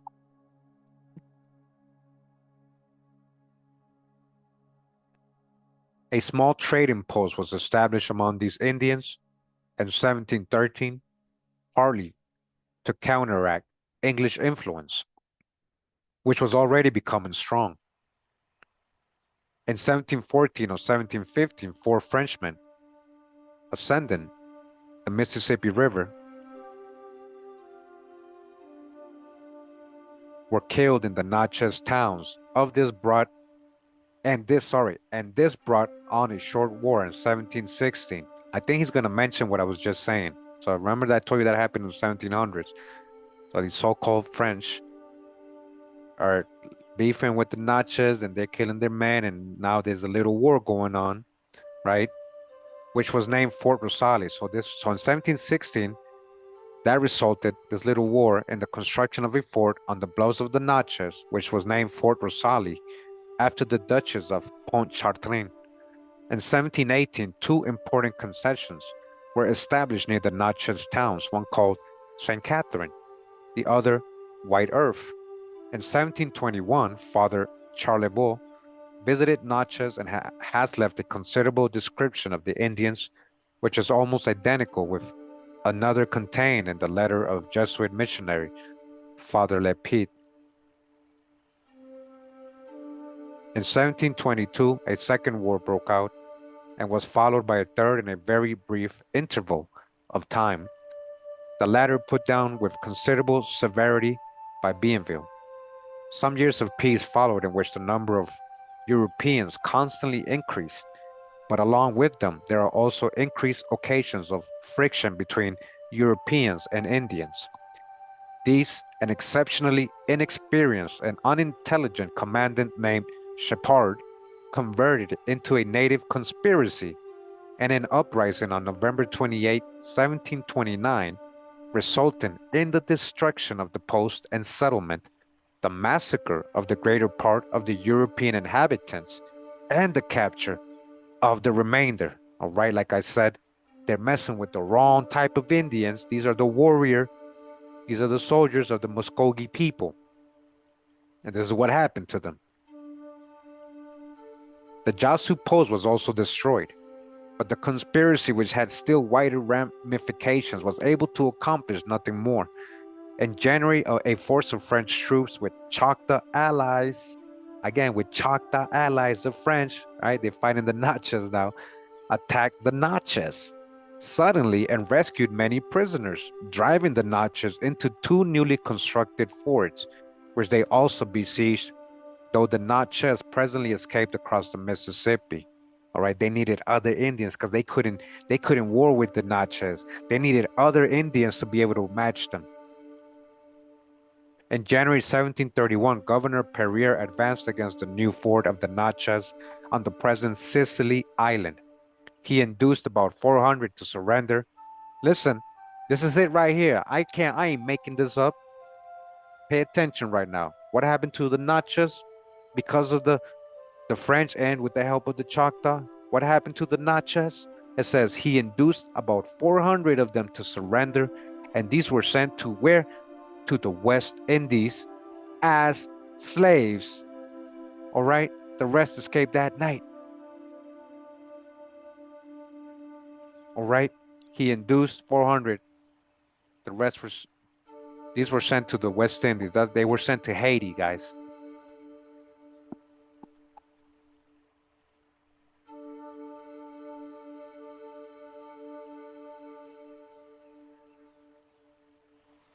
Get a minute of silence right quick for you to reflect.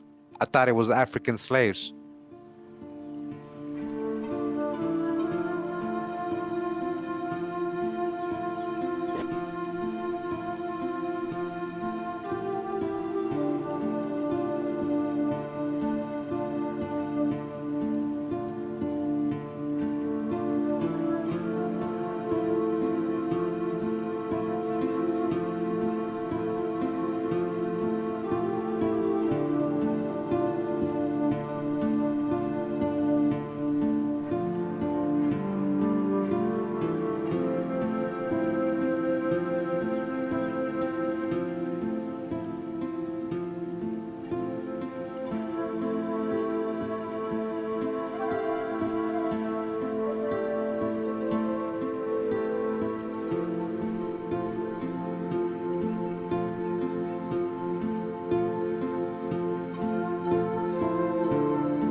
All right.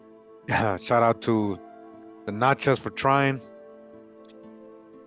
Yeah. So they're sending 400 Indians of the Natchez people, right? The Natchez warrior clan, because of what they were doing to, they were so afraid of the Natchez, right? And they sent the cacique, the chief, and his wife, and the royals, all the leading Natchez were sent to Haiti as slaves, guys. We're not talking about Africans. Where's the Pan-Africans? I hope they've been watching this week. They think they watch my videos and want to critique it, but they don't really, they're not here when they really need to be, right? And everybody's still holding on to Pan-African beliefs right now here, and that follow me. I know a lot of you still do.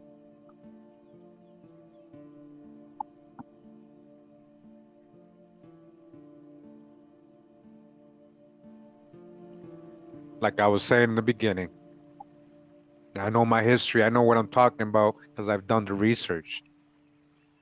And when we're talking about in my video, part 1 of the real slave trade, Go check it out. Go check out how much they were really enslaving the Indians. And the numbers should start adding up to you.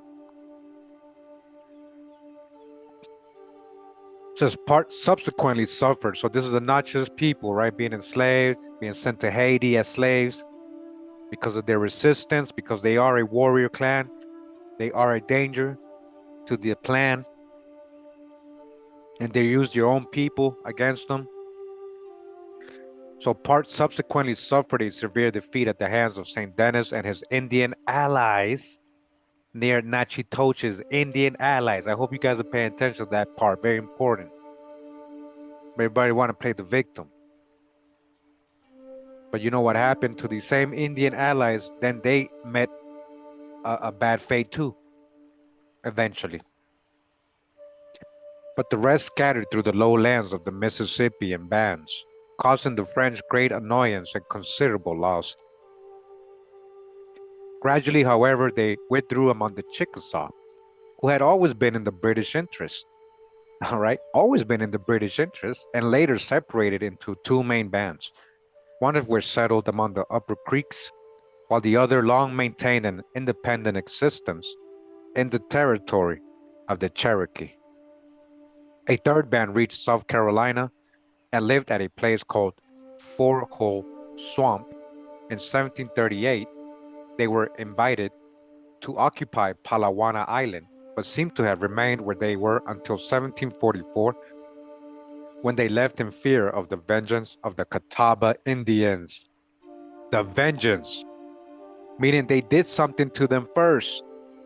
And that's why I said, yeah, some of these tribes, they weren't trying to mess with nobody, but they were ready for self-defense. They were ready to come back and get you in vengeance, especially the Catawba.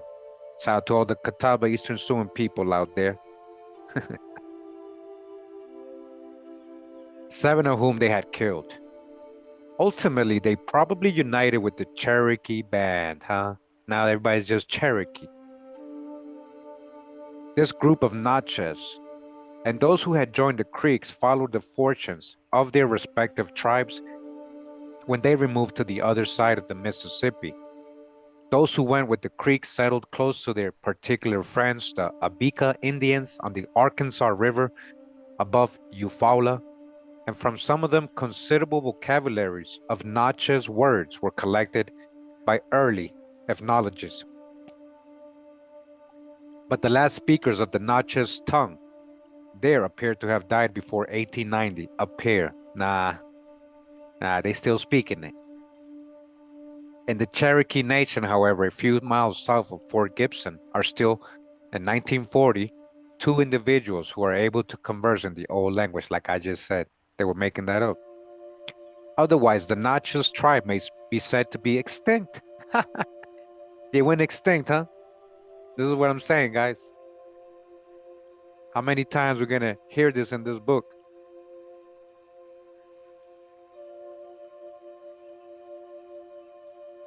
How can you be extinct?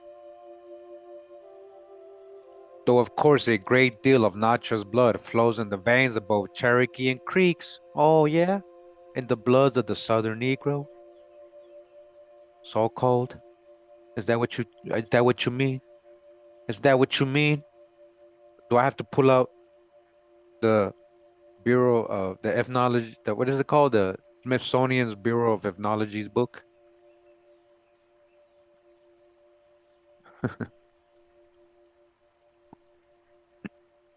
Plate 38 figure shows, so that's about the plates, okay, and then the population.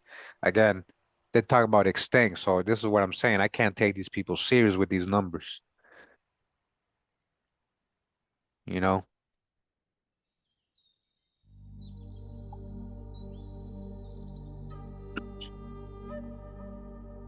So we continue with the Natchitoches.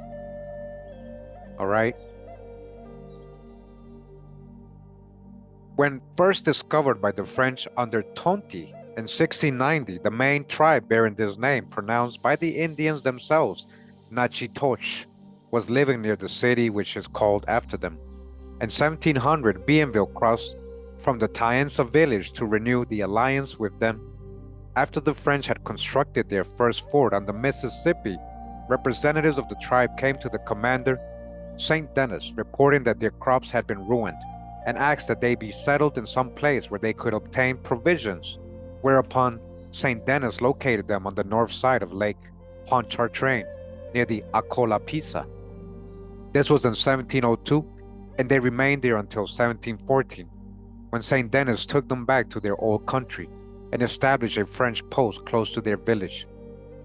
As long as he remained commanding of this post, his influence over the Indians of this tribe and other cognate tribes which came to live nearby was unbounded, and was signally exhibited in a crushing defeat which the Indians under his leadership inflicted upon a part of the Natchez in 1731. Even after his retirement, relations between the settlers and Indians continued harmonious and later remained in their old villages until the first part of the 19th century, when they joined the rest of the Caddo tribes and accompanied them successfully to Texas and Oklahoma. In 1912, one of the oldest Indians of the United Tribes, known as Caddo, Jake, who belonged to this band, was still able to speak the Natchitoches dialect. Shout out to Caddo Jake, yo. There was a second Natchitoches, the upper town, allied with the Kadohadacho. Remember, we read about them earlier. It is heard of only in earlier times that, and probably united with the Caddo tribe just mentioned. And here's their numbers again.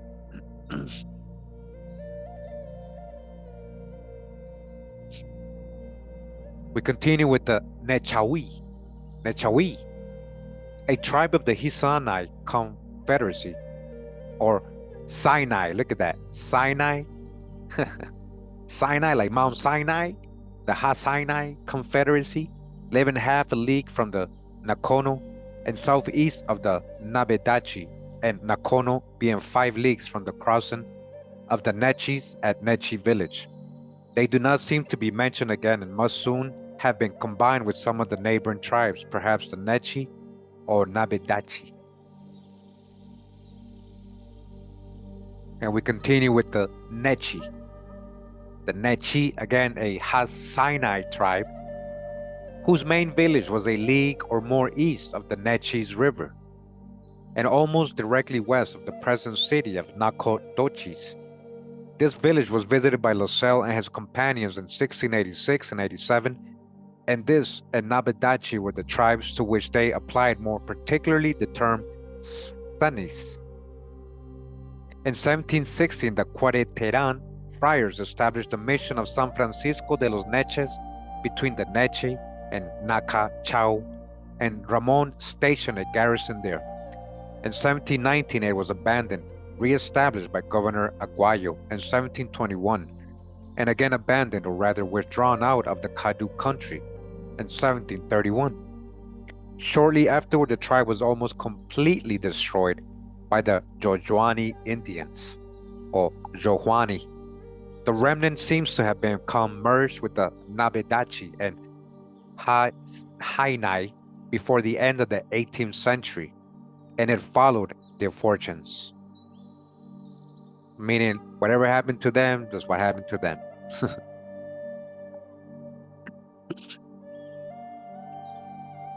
And so we continue with another tribe, guys. Again, this is the last letter, so we're almost done, don't worry. But we're learning about all these different tribes, right? Who they're related to. To me, this is like, for me, this is very helpful. And when it comes to genealogy, this is very important right here. It says Neusiok. In 1584, this tribe was found on the south side of Neuse River in the present Craven and Carteret counties in North Carolina. They decreased in numbers throughout the 17th century. Well, why did that happen? Why would they decrease in numbers? Huh? But in 1700, still had 2 villages. At the time of the Tuscarora War, they were probably incorporated with the Tuscarora.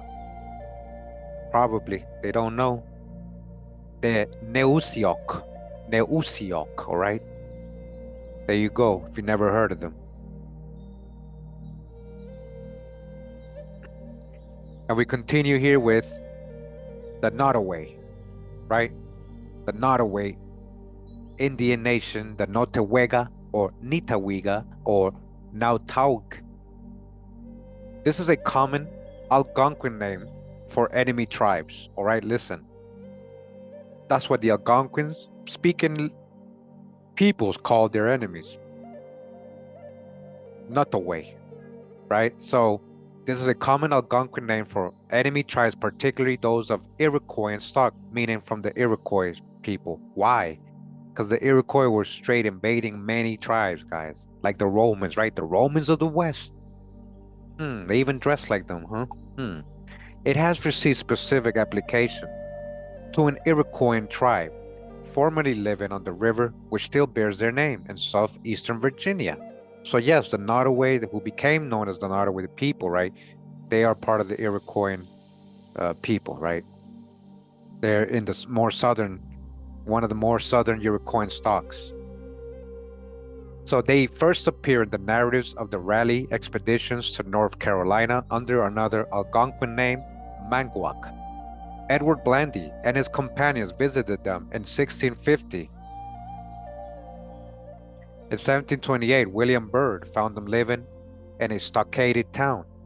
Although not prominent in history, they maintained their identity as late as 1825, when they were living on a reservation in Southampton County and were ruled by a queen matriarch. The same name in the forms of Nottowega, Nitawiga, or Nautaug was given to a band of Indians which appeared on the frontiers of South Carolina in the 18th century. It is possible that this body of Indians is intended by the Andazis or Iroquois mentioned in French documents attributed to the third decade of the century, in association with some Shawnee and Chickasaw, as living about 70 leagues below the Kaskinampo and Tennessee River. Since that would take them to the other side of the Mississippi, it's probable that we should read above rather than below.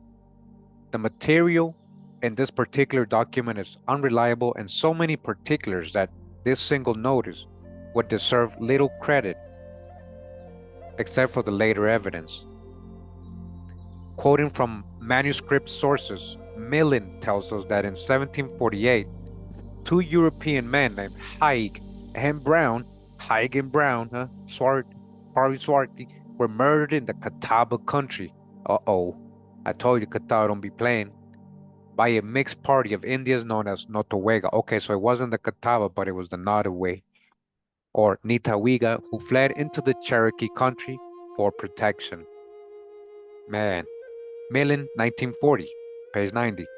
The same writer says the preamble to their talk to Governor Glenn, written soon after their arrival, suggests that they were a mixed band of Iroquois, Savannah, and Conestoga.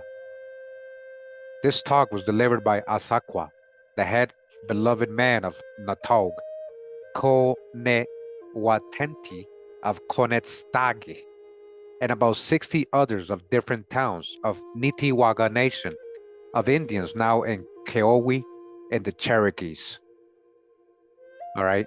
While a few Shawnee may have attached themselves to this band temporarily, the prevailing Iroquois complexion of it is evident. And this is reinforced by further information that the murderers of Haig and Brown were a party of warriors chiefly consisting of Seneca Indians, which are also Iroquois, right? The name Conestoga or Conetstage clearly identifies part of them as Susquehanna Indians, and Iroquois and Seneca are such general terms that we may suspect of the tribe to have consisted in part of Nottoway Indians of Virginia, or more likely of their neighbors of the Nottoway, the Meherrin. This suspicion is founded on a record in the colonial documents that the Meherrin consisted of fugitive Conestoga. Listen, as the name of the Meherrin appears before 1675 when the Susquehanna were broken up. It is evident that this statement is only partly correct, the truth perhaps being that the Meherrin had received a considerable influx of Conestoga Indians. Whatever their origin, we know that these Nottoway ravaged South Carolina for 8 years, extending their depredations to within 30 miles of Charlestown, until about 1754, when they seem to have retired to the Cherokee. Their subsequent history is unknown. Oh, really? It's unknown. Yet I got a lot of followers who are so-called black, and they know they're Nottoway Indians. But they don't know, right? So Smithsonian doesn't know, but I know. And the people know themselves. You see what I mean? It's unknown. Yeah, you got reclassified, right? Reclassified.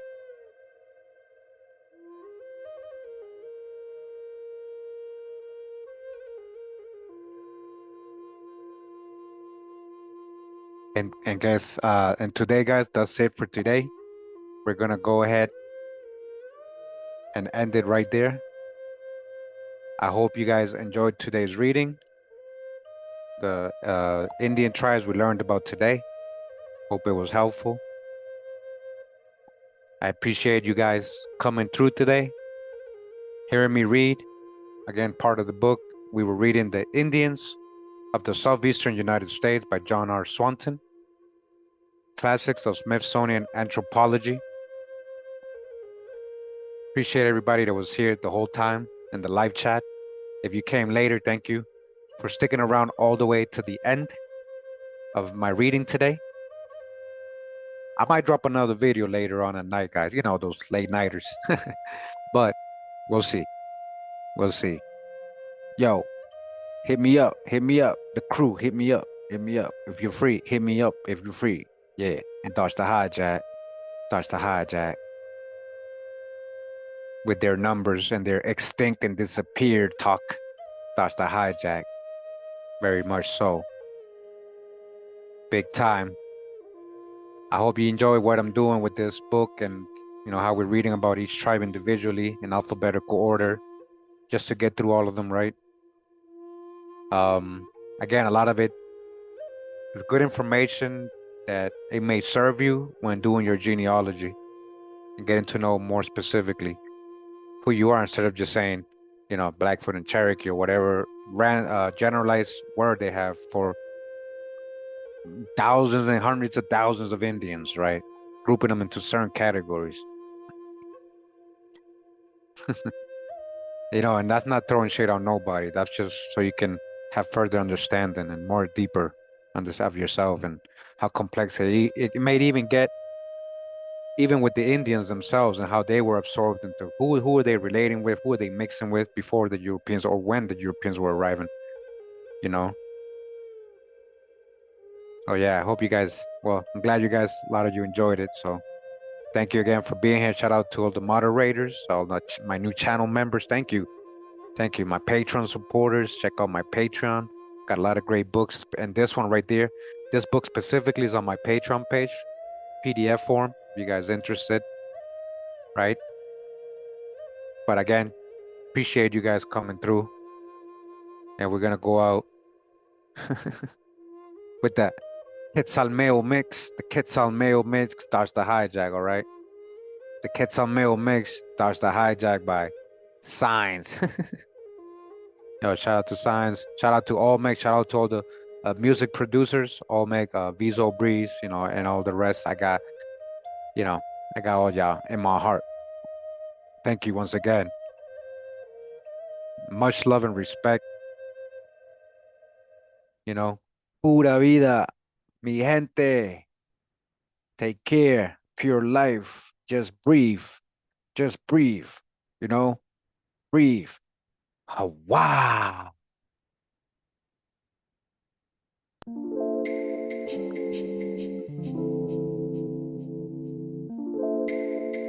And touch the hijack.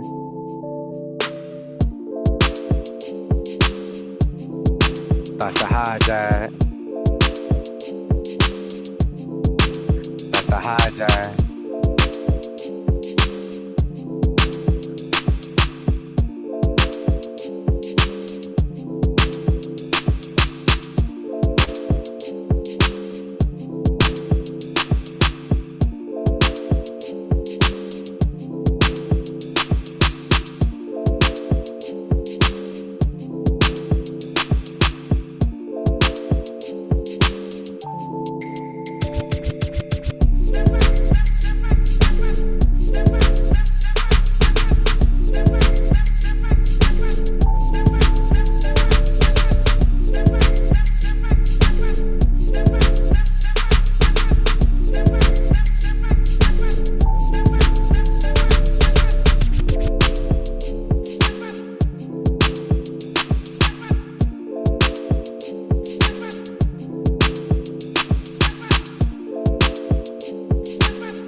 Oh, wow.